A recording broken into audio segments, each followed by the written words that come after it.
ഇന്നലെ നിങ്ങളെല്ലാവരും ഒരു ന്യൂസ് കേട്ടിട്ടുണ്ടാവും. ഒരു കുടുംബത്തിലെ 4 അംഗങ്ങൾ ആത്മഹത്യ ചെയ്യാൻ വേണ്ടി ശ്രമിച്ചു.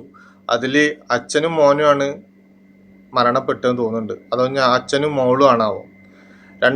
രണ്ടു പേര് ബാക്കിയായിട്ടുണ്ട്. വിഷം കുടിച്ച് ആത്മഹത്യ ചെയ്യാൻ വേണ്ടി ശ്രമിച്ച്. കടബാധ്യതകളും മുന്നോട്ടുള്ള ജീവിതത്തിനെ പറ്റി ചിന്തിച്ചിട്ട് ആ മക്കൾക്ക് എന്തോ മക്കൾ നല്ല ജോലിക്ക് വേണ്ടി പഠിക്കുന്നുണ്ട്. 2 മക്കളും നല്ല വിദ്യാഭ്യാസത്തിന് വേണ്ടി പഠിക്കും.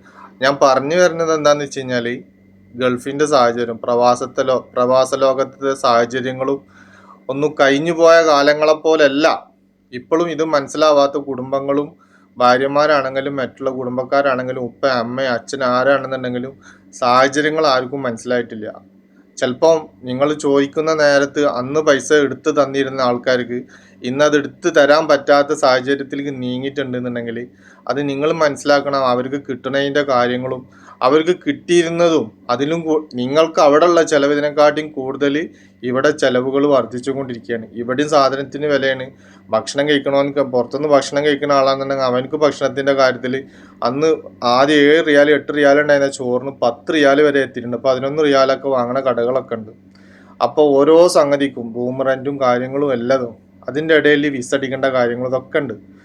അപ്പോൾ സാഹചര്യങ്ങളൊക്കെ വഷളായിട്ടും കൊണ്ടിരിക്കുകയാണ്. അപ്പോൾ ഇതൊന്നും ഇപ്പോഴും നമ്മളെ ചില കുടുംബങ്ങൾക്കും പിന്നെ വീട്ടിലുള്ളവർക്കും ഒന്നും മനസ്സിലായിട്ടില്ല. നിങ്ങൾ പ്രത്യേകം മനസ്സിലാക്കേണ്ട എന്താണെന്ന് വെച്ച് കഴിഞ്ഞാൽ പഴയ സാഹചര്യം പോലെയല്ല പ്രവാസ ലോകത്തെ സാഹചര്യങ്ങൾ. ഒരുപാട് ആൾക്കാരെ ജോലി നഷ്ടപ്പെടുന്നു, ഒരുപാട് ആൾക്കാരെ എന്താ പറയുക ജോലിയിൽ നിന്ന് പിരിച്ചു വിടുന്നു. പിന്നെ ബിസിനസ് ചെയ്യുന്നവരാണെങ്കിൽ ബിസിനസ്സൊക്കെ ഡള്ളായി പോണ്. ഒരു കച്ചവടക്കാരനെ കാണുന്ന പോലും കടയിൽ കച്ചവടം ഇല്ലാത്ത അവസ്ഥയാണ്. ആരും എന്താ പറയുക പൈസ ഇറക്കാനും ഒന്നിനും തയ്യാറല്ല. ആവശ്യമുള്ള സാധനങ്ങൾ വാങ്ങിക്കണ ഒരു സാഹചര്യത്തിൽ നീങ്ങിയിട്ടുണ്ട്. ഇപ്പം നിങ്ങൾ മനസ്സിലായി, ഇപ്പോഴും നാട്ടിലുള്ളവർക്കൊന്നും മനസ്സിലായിട്ട് ഈ ആഡംബരമായിട്ട് മന്തിയും അതും ഇതും നിങ്ങൾ കഴിക്കണ്ടെന്നൊന്നല്ല. പക്ഷെ നിങ്ങൾ ഒരൊന്നും മനസ്സിലാക്കുക, ഇവിടുത്തെ സാഹചര്യങ്ങൾ ഇപ്പോൾ ഒരു പ്രവാസിനെ സംബന്ധിച്ചിട്ട് നോക്കുകയാണെന്നുണ്ടെങ്കിൽ അവനക്ക് ഒരുപാട് ബാധ്യതകൾ ഉണ്ടാവും. ചിലപ്പം വീട് വെച്ച കട ഉണ്ടാവും, ലോൺ ഉണ്ടാവും, കുട്ടികളെ പഠിത്തത്തിൻ്റെ കാര്യം ഉണ്ടാവും.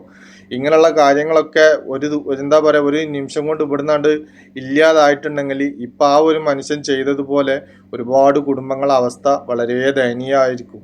അത് ആദ്യം മനസ്സിലാക്കിയിട്ട് പ്രവാസ ലോകത്തുള്ള കുടുംബക്കാരോടാണെന്നുണ്ടെങ്കിലും മക്കളാണെങ്കിലും ബന്ധുക്കളാണെങ്കിലും അവരോടൊക്കെ അതിൻ്റെതായ രൂപത്തിൽ കാര്യങ്ങൾ സംസാരിക്കുക. അവർ സത്യം പറയണപ്പോൾ ചിലപ്പോൾ നിങ്ങൾ വിളിക്കുന്ന പോലെ ആവില്ല. ചിലപ്പോൾ ഇപ്പോൾ വിളിച്ചു കഴിഞ്ഞാൽ ചൂടായിട്ടോ അല്ലെങ്കിൽ എന്താ പറയുക റോങ് ആയിട്ടൊക്കെ സംസാരിക്കും. അവരുടെ സാഹചര്യങ്ങളും വഷളായി കൊണ്ടിരിക്കുക. അവരും ഇതൊക്കെ തരണം ചെയ്തുകൊണ്ടിരിക്കുക. എങ്ങനെ ജീവിക്കണം, എങ്ങനെ മുന്നോട്ട് പോകുന്നതാണ് ഓരോ പ്രവാസികളും ആലോചിച്ചുകൊണ്ടിരിക്കുന്നത്.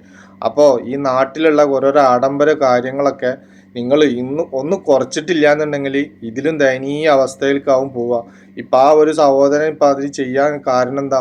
ചിലപ്പം ഇങ്ങനെയൊക്കെ പ്രയാസങ്ങളുണ്ടാകും. ചിലപ്പം വീട് വെച്ചിട്ടുണ്ടാകും അയാൾ, അതൊരു വീടൊക്കെ വെച്ചിട്ടുണ്ടാവും. വീടിന് ചിലപ്പോൾ ലോൺ ഉണ്ടാവും, കുട്ടികളെ പഠിത്തത്തിന് ലോൺ എടുത്തിട്ടുണ്ടാവും. ഇവിടെ ബിസിനസ്സും കാര്യങ്ങളും ഇല്ലാതാവുമ്പോൾ അയാൾക്ക് യാതൊരു നിവർത്തിയില്ല. ജീവിക്കാനും മറ്റുള്ളവരുടെ എങ്ങനെ ഞാൻ കൈ നീട്ടും? ആഡംബരമായിട്ട് ജീവിച്ചിരുന്ന ഏതൊരു വ്യക്തിയാണെന്നുണ്ടെങ്കിലും പെട്ടെന്ന് ഇല്ലാതായി കഴിഞ്ഞാൽ എന്തായിരിക്കും അവസ്ഥ? ഞാനാണെങ്കിലും നിങ്ങളാണെങ്കിലും ആരാണെന്നുണ്ടെങ്കിലും അതൊക്കെ തന്നെ ചിന്തിക്കുക. നമ്മൾ മുന്നോട്ട് പോയിന്ന് പഴയ ഒരു ഇതിലല്ല ഇപ്പോഴത്തെ അവിടുത്തെ അവസ്ഥ. ഓരോരോ കാര്യങ്ങൾ നോക്കുമ്പോൾ ഓരോ ദിവസങ്ങളും ഓരോരോ പ്രയാസങ്ങളും. അപ്പോൾ ഇത് അപ്പുറത്താണ് പ്രശ്നങ്ങൾ നടക്കണത് അല്ലെങ്കിൽ ഇപ്പുറത്താണ് പ്രശ്നങ്ങൾ നടക്കണമെന്നായിട്ട് കാര്യമില്ല. എല്ലാവർക്കും ബാധിക്കും. പ്രത്യേകിച്ച് ബാധിക്കുന്നത് ഈ പ്രവാസ ലോകത്താണ്. അത് ബാധിച്ചു കഴിഞ്ഞാൽ നമ്മളെ നാട്ടിലാണ് ബാധിക്കുക. അപ്പോൾ ഈ ആഡംബരമായിട്ട് ജീവിക്കണ ആ ജീവിതത്തിൽ നിന്നൊക്കെ ഒന്ന് പിന്മാറിയിട്ട് ഒന്ന് അച്ചടക്കത്തിൽ ഒന്ന് കുറച്ച് ചിലവുകളും കാര്യങ്ങളും അനാവശ്യമായിട്ടുള്ള കാര്യങ്ങളൊക്കെ ഒന്ന് കുറച്ചിട്ടില്ല എന്നുണ്ടെങ്കിൽ ചിലപ്പോൾ എന്താ പറയുക ആ ഒരു സഹോദരനക്ക് സംഭവിച്ചതിനെക്കാട്ടിയും കൂടുതലായിട്ട് ഓരോരുത്തരിലേക്കും ഇപ്പം ഈ സത്യം പറയണമെങ്കിൽ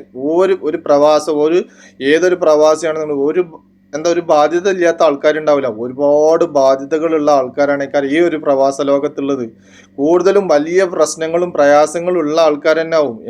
എന്ത് പറഞ്ഞാലും വീട് വെച്ച കട ഉണ്ടാവും, അല്ലെങ്കിൽ മക്കളെ കെട്ടിച്ച കട ഉണ്ടാവും, അല്ലെങ്കിൽ എന്താ പറയുക മക്കളെ പഠിത്തത്തിന് വേണ്ടിയിട്ട് ലോണും കാര്യങ്ങളും എടുത്ത ആൾക്കാരുണ്ടാവും. ഇതൊക്കെ പെട്ടെന്ന് ഇല്ലാതായിട്ടുണ്ടെന്നുണ്ടെങ്കിൽ ചിലപ്പോൾ മക്കളെ പഠിത്തം എവിടെ എത്തിയിട്ടുണ്ടാവില്ല. ചെറിയ കുഞ്ഞുങ്ങളാവും, അല്ലെങ്കിൽ ആ കുട്ടികളെ പഠിത്തം ലാസ്റ്റ് സമയത്ത് എത്തിക്കൊണ്ടിരിക്കുകയാവും. അവരെ ഫീസ് അടക്കേണ്ട കാര്യങ്ങൾ, ഇങ്ങനെയുള്ള കാര്യങ്ങളൊക്കെ ചിന്തിച്ചിട്ട് എന്താവും എന്നുള്ളത് ആലോചിക്കുന്ന ഓരോരോ പ്രവാസികളും ആ ഒരു അവസ്ഥയിലാണ് ഇപ്പോൾ നീങ്ങിക്കൊണ്ടിരിക്കുന്നത്. അത് മനസ്സിലാക്കുക കുടുംബം. അത് മനസ്സിലാക്കുക. ഭാര്യയാണെങ്കിലും മറ്റവരാണെങ്കിലും ആരാണെങ്കിലും അച്ഛൻ അമ്മ ഒക്കെ ആണെന്നുണ്ടെങ്കിലും ഉപ്പമാരൊക്കെ ആണെന്നുണ്ടെങ്കിൽ ഇത് ചിന്തിക്കുക. അനാവശ്യമായിട്ടുള്ള ചിലവുകൾ കുറച്ചിട്ടില്ല എന്നുണ്ടെങ്കിൽ സത്യം പറഞ്ഞാൽ ദയനീയാവസ്ഥയിലേക്കാവും നമ്മളെല്ലാവരും പോണത്. വരാതിരിക്കട്ടെ.